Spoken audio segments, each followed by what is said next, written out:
Hello students, in this video we'll learn about the National Education Policy which was introduced in 19th century by the social reformers of India.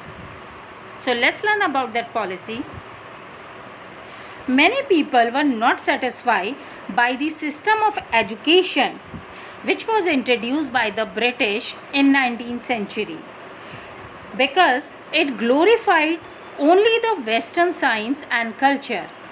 Some enlightened Indians advocated the need for national education that would encourage the youth to take pride in the Indian culture.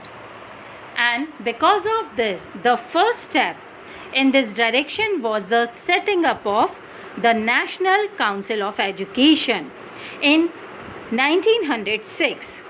It aimed to impart education through vernacular medium, while at the same time retained English as compulsory secondary language. There was also provision for imparting technical education along with research in ancient Indian culture and arts. The council also set up several national institutions as Jadavpur University, Bihar Vidyapeeth, Kashi Vidyapeeth and Jamia Millia Islamia. Mahatma Gandhi and Rabindranath Tagore were two main persons attached to the cause of Indian education. So let's learn about these two personalities. Mahatma Gandhi. He was very critical of British education. According to him, English education made Indians to see Western civilization as superior and our own civilization as inferior.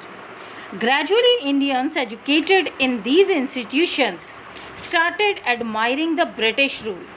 Therefore, he urged students to leave British education and proposed an alternative, which is popularly known as Nai Talim. He was in favor of an education system that would impart practical knowledge and make a person self-sufficient.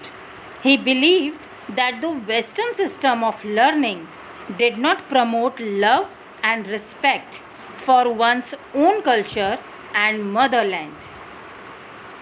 Rabindranath Tagore.